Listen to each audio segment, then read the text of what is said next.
Hey everybody, welcome to Canada Talks Archery. I'm your host, Kelly Taylor. Today we're going to be joined by Kyle Tremblay, Paralympian, and he will recount his experiences at the 2024 Paris Paralympics. But first, Canada Talks Archery is proud to be sponsored by PSE Archery. Be sure to check out their latest bow, the Dominator Duo X, which takes some of the most beloved features of its Super X and translates them to the reflex, podium topping Dominator Duo.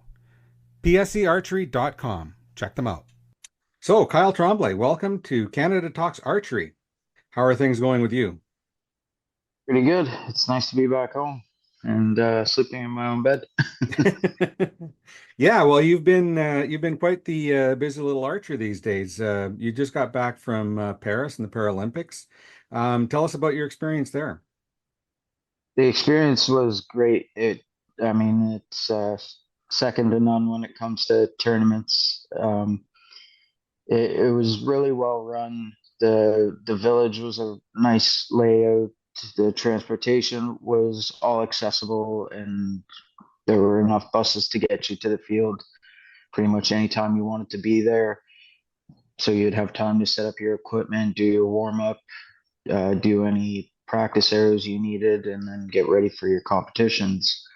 And the venue was set up in such pristine fashion that there was really no issues with having to level out your chair, whereas other venues are on grass, so you have to watch where you're sitting or maybe put some shims under your chair to level yourself out. This was all on raised pieces of wood, so everything was nice and flat. The only issue was the bees. They were out, or the hornets were completely out in full force. Oh I no. got stung a couple times at the field before competition started. And there's lots of pictures of archers trying to shoot with bees swarming them. So it's pretty, it was pretty nuts with that happening. But other Wow. than that, it was a pretty wicked experience. Yeah. So, wrap up how you finished up in qualifications. I think you finished fairly highly, right? Yeah, so I qualified fourth with a 697, which tied me for third. But because I had two less tens, I lost the tiebreaker, which first goes to the number of tens, then to the number of X's. And if you tie in both of those, then it goes to what they call a disc toss, which is a virtual coin flip essentially to see who gets the higher spot. But because I had two less tens, I lost the first tiebreaker and was positioned fourth. Okay. Well, I mean, top five. That's pretty awesome. Um, Now it's pretty high level archery at that level. When you look at the various people that are shooting and who you're competing against, there's a lot of archers at the para that would give able-bodied archers a real run for their money, isn't there? Yeah, so that's one of the significant factors when you're joining, especially para compound open W2.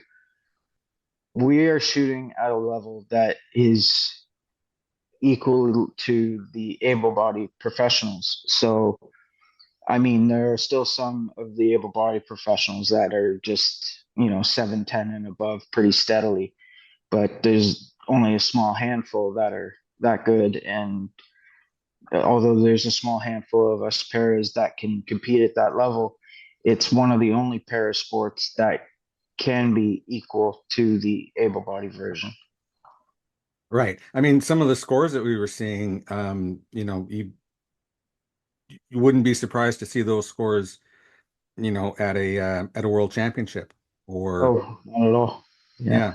yeah, yeah. Um, so t tell us a little bit about how the classifications work for para. You mentioned W2, the open. There's also W1. Is it a function of the level of difficulty that an archer has? Yeah. So um, W2 and ST, I don't know if you saw that abbreviation beside some of the paras on the ranking list for Paris, but that means they're able to stand while they shoot, so they're likely amputees or hand disabilities. But regardless, they can stand while they shoot. And then W2 means they're in a wheelchair with some sort of disability to the legs. For the classification process, you have to first have your disability confirmed by a doctor, and then you have to go and see an international classifier if you want to compete internationally around the world at those world ranking events and other Paralympic qualifiers and Paralympic Games. Then they put you through a series of tests and then score you in points based on the results of those tests. So in my case, because I'm paraplegic, which is just from the waist down, I have little to no function, so I can't stand at all. I am classified as W2. Whereas if I was a bit of a higher injury in the spine and had some ailments to my arms, then depending on the level of disability to my arms and legs, I could be classified as W1 because both my lower body and upper body are in some way disabled. Okay. Okay. I think I understand. So it's quite the process then, for Yes, for para archers, because the rest of us, we go to a shoot, we shoot a score, we qualify, we're in, right? You got to exactly. go through a whole process before you can even think about qualifying. Yeah, exactly. You have to, like I said, you have to go to an event that has international classifiers there. And international classifiers are different than national classifiers. And being classified for something like Invictus Games is different than being classified for the Paralympics. So we that's why it's a very complex and thorough process to get classified for para archery, and it's something that has to be done before you can be considered to be part of a national team and compete internationally.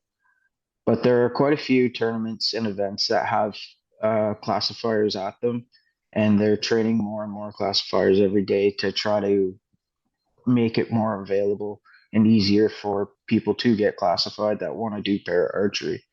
But there are still some that think they should be W1, but then get classified W2, or think they should be para, but don't meet the classification requirements for para. So then they're left in the able body category.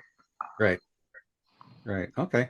Um, what's the bureaucracy like for the classifications? Is it fairly straightforward, or can you get a little bit bogged down in it? It's as an athlete, it's pretty straightforward. If you like, in my case, for example, I can't walk. I'm stuck in a wheelchair. That means I'm pretty well guaranteed to be classified as a W2.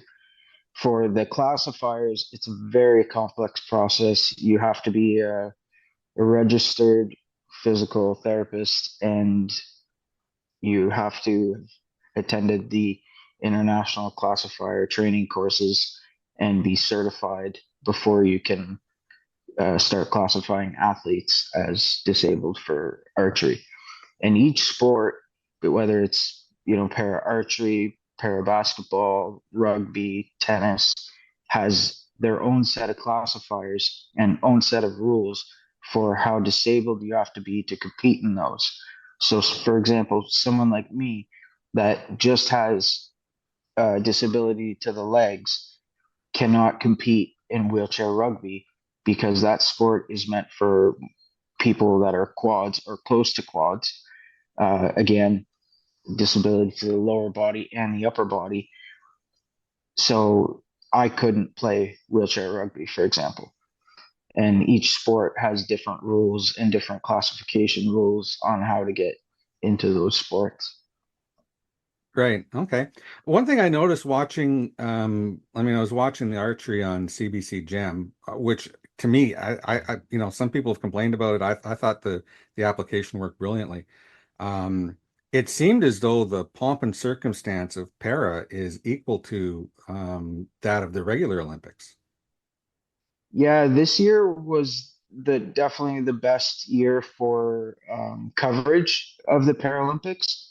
They uh, they had that CBC Gem app worked really well, and YouTube also had live streaming of the Paralympics. I'm pretty sure my first match in the 1/16th round wasn't covered by CBC Gem, but it was on YouTube. So still was ways for people to watch that first match, and then the from the 1/8 onwards was covered by CBC Gem. Right. Right. Okay. And uh, how did the elimination round go? You started in the 1/16th. You won that match. Yeah, so the 1/16th was the first match, which because I qualified fourth, I was against then 28th, fourth last. So that gave me a favorable matchup in the beginning. But in that was probably the most complicated match because number one, it's my first match in any Paralympics. And so I was a little bit nervous. And that day it was raining like crazy during our practice session before the match. So an hour before our match started, we were allowed to start practicing on the practice field. And it was just raining like crazy. And it was actually knocking the arrows down, which meant, and the rain also absorbs into the string, which slows your arrows down, which meant I had to adjust my sight quite a bit to get back into that 10 ring. But then during the match, the rain had started to slow down and eventually stop. So during that match, we had to readjust throughout and try to get back to where we needed to be based on the new weather conditions. Overall, I wasn't too happy with the score. A 140 is a lower score for para archery in elimination matches that could easily result in a loss, but also a win depending on who you're shooting against and the conditions. I luckily got the win in that match against Iran and was able to move on to the 1/16th. And that was against Meyer. No, that was against I forget the guy's name, but it was against Iran. Okay.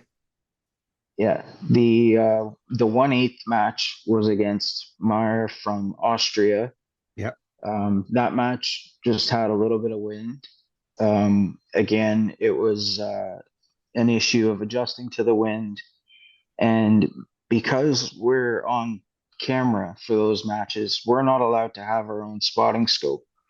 So I can't see where the arrows are hitting, and I unless I take my shot, and then immediately look at the big screen where they're playing the replay and see where it is on the screen before they switch back to the other archer who starts to shoot right after I do.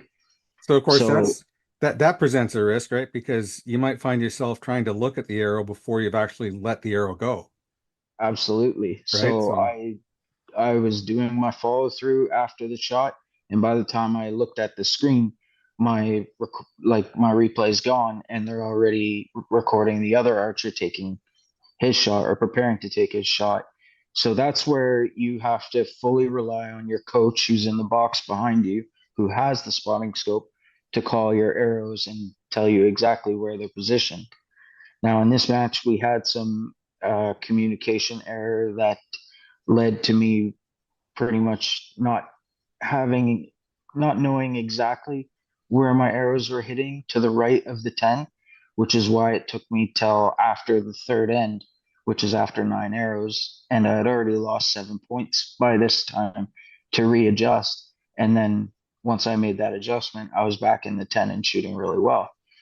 But those are the kinds of things that we as a team, coach, and athlete need to get better at for the next games and next world championships and such. Because anytime there's cameras involved, the athletes do not get spotting scopes to see where their arrows are hitting. So Right, you because the have to scope have that trust and work with your coach. because the scope would be in the way of the Yes, camera. exactly. Yeah, yeah. Okay. I know the commentators were saying, after the second round, he's got to move his sight. He's got to move his sight. And then you did move your sight and you started shooting good, and the commentator said, "There, see, he moved his sight." Yeah. So yeah, so that's interesting. Um, and then you made it to the quarters, and I think, if I remember correctly, it was one arrow. Yes. That was So the in difference. elimination matches, when you tie and score, it doesn't go to the number of tens or number of X's. If you tie and score, it goes straight into a single arrow shoot off closest to the middle. Since I was the higher qualified archer at the very beginning of the match, I get to decide who I want to shoot first, whether it was me or Rakesh Kumar from India. And I wanted to shoot first because, in my mind, if I can shoot a 10 on that first arrow, it immediately puts pressure on the other archer. So I choose to shoot first. But then down the line, in any tie scenario, the rules state that the archer that shot first at the beginning is the one that shoots the first arrow in a tie scenario. Okay. So that led to me shooting first in the tiebreaker. And unfortunately, I mean, I still shot well. I shot a 10, but it gave him what he knows he needs to win. And he managed to pull it off and shoot an X, which was about, I think they said 26 millimeters closer to the middle than mine. So 2.5 centimeters. Wow. So like the width of an indoor arrow, basically. Yeah, pretty Yeah. much. Yeah. Amazing. Um, I mean, that is one of the strategy components of eliminations, right? When you get down to the single arrow shoot off, do you go first to put pressure on the other guy, or do you let him shoot first so that you know what you need to do to win? It depends on your mindset and what you prefer. So like if you're the kind of guy that would rather know what he needs to beat and then can focus and get a good shot off, then you would hope to go second. But if you're the kind of guy that, you know, if the other guy shoots a good arrow, like I shot a 10, that probably puts some pressure on Kumar from India. But he was able to stay calm under that pressure and get a good shot off. And that's where it kind of becomes a double-edged sword of which do you prefer? Do you want to know what you have to beat, or do you want to have less pressure while you're shooting? Right, So right. And in some cases it's almost like a coin flip, right? Because it could go either way. yeah, yeah. When you're both that close to the middle, it's it's just a bit of luck and a bit of skill that gets you that little bit closer and gets you the win. Unfortunately, I had the one bad end where he managed to shoot 3 10s and I shot 3 9s, and that put him right back in the match after I was up 2 points going into that fourth end. That was unfortunate, but I managed to then shoot again another 29 on the last end, meaning his last arrow had to be a 10 for it to be a tie. And he managed to shoot a 10 there and then an X in the tiebreaker. So it was unfortunate result. It was something I had to take some time to deal with because I really wanted to be shooting for a medal and win a medal for Canada. But at the same time, you learn a lot from a loss, and I know a few things that I'll be doing differently in the next time I'm in that situation, and the kind of mindset I need to have throughout the entire match so that I don't go into these shoot off one arrow luck scenarios. Yeah, I know. Looking at the comments on Facebook, comments on the Slack channel, the Archer Canada Slack channel, All the entire Canadian archery community is proud of your accomplishments in Paris. Um, so I'm wondering what strategies you have. You're sitting up there on the big stage. It's just you, the other archer, um, completely exposed to all of the crowd, all of the excitement.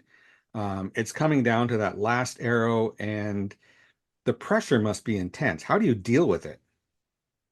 Absolutely is. And in Paris, we were shooting in front of a crowd much larger and louder than any tournament I've ever shot before, or any finals I've ever shot in before. So it was an extreme amount of pressure. You basically have to remember your fundamentals. You have to know okay, I've shot 10,000 arrows this year. I've shot a whole bunch of tens. I know my shot process, and you have to believe that you can't lose this match, because the second you let the slightest bit of doubt creep in your mind, your arms will start to shake, your mind will start to waver. And if you're thinking about anything else besides your shot process and where you're aiming, that arrow is going to be a bad result. And if you shoot a 9 or an 8, you're pretty much guaranteed to not and win that match. And then you're in a situation where you're hoping the other guy screws up, which you never want to be in, because most of the time they don't. Yeah, yeah, exactly. So this is where the axiom trust the process comes to play, isn't it? Absolutely. Trust the process and trust in yourself. There's nothing that helps you more than having self confidence, and knowing you've practiced this process. You've shot so many arrows. You've done it all thousands of times. So you just need to do it one more time. Right.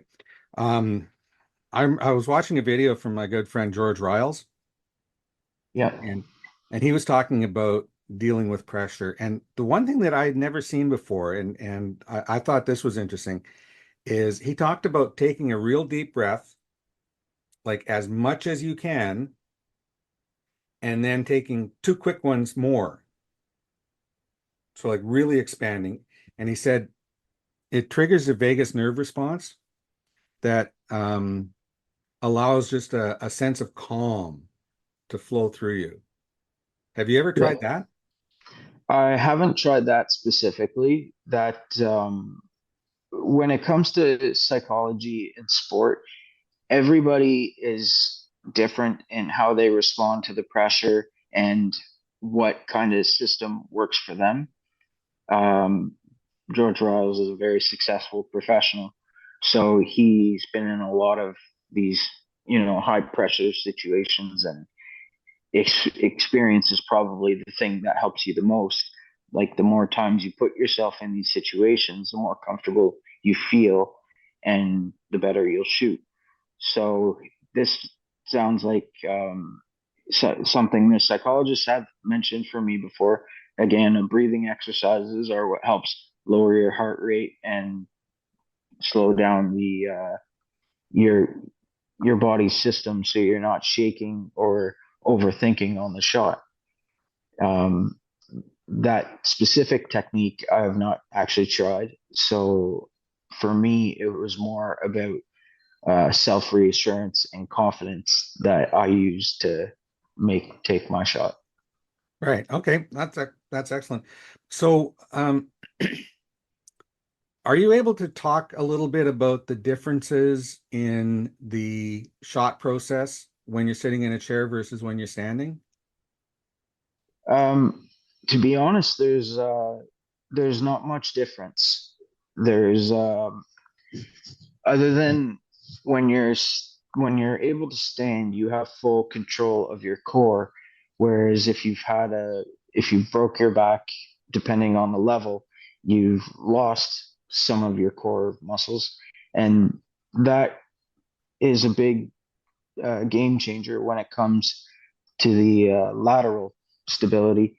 When you're holding your bow that can weigh between 7 to 12 pounds out to the side, and now you need to counterbalance that so you're not falling towards the bow. When you're standing, you've got your legs planted, you've got the full activation of your core, so you're able to counter that a lot easier. But other than that, the shot process is very similar when it comes to drawing the bow back, setting in your anchor points, releasing and following through the shot. I Right. So think that's what gives us the ability to do it at such a high level that we can compete with them. yeah, the whole build pressure and follow through Yeah, yeah. You idea. want to build that back tension. You want to be solid, aiming at the target, and then you want to, whether you use a hinge or a button release, you want to slowly squeeze that and follow through the shot to make it as accurate as possible. Right. Okay. So tell us a little bit about how you arrived at para archery. Like first off, how did you end up in a chair?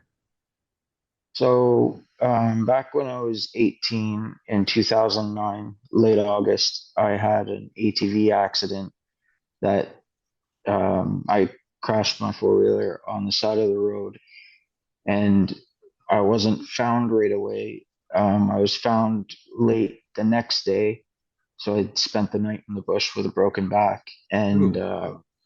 then later the next day, a friend of my parents saw my bike in the bush, and then when he got home, found out I've been missing for hours, and they rushed to where the bike was, and I was just a few feet away from it. Then 5 days after I had had my spinal fusion surgery to repair the damage that was done, I was a T12 burst fracture, which is relatively low on the spine. Um, I contracted Guillain-Barré syndrome, which is a neurological syndrome that where your body destroys the myelin sheath on the nerves, which is the outer layer, and it completely paralyzed me from head to toe to the point where I couldn't breathe, I couldn't move, I could only blink one eye, and I was on a ventilator and a bunch of machines for 2 almost 3 months, and then they used some IVIG and plasma methods to help jumpstart my body's uh, regenerative system to rebuild the damage around the nerves. And I was able to regain control of my upper body, but nothing past the breaking point. So that was a very unfortunate turn of events because that I was a I was a big time athlete before. I played football, hockey, basketball for the school in very high levels, and then being in a coma for almost 3 months, I had lost all my strength and muscle, and I was down to skin and bones at the time, and had to rebuild all that. And it took years before my body was functioning properly to the point where I could start lifting weights and training again. And when that finally came to pass, I naturally had started playing sledge hockey after my accident. But one thing I learned about pair sports, and especially in sledge hockey, is it's disability favored in the sense that you really need access to your lower core and your, if you can, your legs, so you can make those sharp cuts and turns. And right now, the sport is being dominated by people with spina bifida because their legs are a lot smaller, which carries less weight, and they have full control of their core, or amputees, which have, again, less weight and full body control of their legs and core. Then I decided to take a pause from that as I was just starting to get to the Team Ontario level and noticing these benefits of different injuries in the sport, and the travel was starting to get too much for me. It was 2 hours for practices and then 6 hours for games, so it was a lot, and that ultimately is what led me to change sports and go into archery because it was something that my disability still put me on an even playing field with all the other competitors, and was something that I could do from my parents' house where I'm living right now and at the time. So I was able to practice on my own time as much as I wanted and build myself up in a sport where my disability didn't automatically put me at a disadvantage. Sounds like you've had a rough go of it, but you're certainly a picture of perseverance, coming back and then being able to reach, clearly the highest levels in para archery. Yeah, definitely had to persevere through a lot. Uh, it takes a lot of mental strength and physical strength to come back from such situations. And even after I had made the Canadian Paralympic team in 2015, um, at some point in 2019, maybe the end of 2018, I had had another infection that then after the World Championships in the Netherlands in 2019, I had to take a break from the sport because I needed to have what turned out to be 6 surgeries and tons of recovery time to get rid of this infection. So that's why I just reappeared back in the sport at the beginning of 2023. All right. Well, it's been very interesting, Kyle. We're going to wrap up shortly here. So what's next on your calendar for archery competitions? So right now, with the Paralympics over, I've been taking a little bit of a break. I'm doing some indoor shooting, or will be starting to do some indoor shooting to get ready for the winter. I'll do a little bit of that. I think we have a training camp that's trying to be planned in Peru to get ready for the Pan Am Championships and then eventually the Pan Am Games that will also be in Lima, Peru. And we have the World Championships 2025 planned in South Korea. So hopefully we'll be going to that too. All right. Well, you'll be getting around then. So Absolutely. yeah, it should be interesting. We'll be sure and follow along and keep track of everything you're doing. And Kyle, I want to thank you for being on Canada Talks Archery. And Absolutely. we'll talk again sometime after your next tournament. Sounds good. Thank you so much for having me. Okay. Thanks, Kyle. Kyle Tremblay, Paralympian archer. Okay, everybody. Thank you for listening to Canada Talks Archery. Hope you enjoyed the show. Remember, Canada Talks Archery is sponsored by PSE Archery. For the best in precision shooting equipment, check out psearchery.com.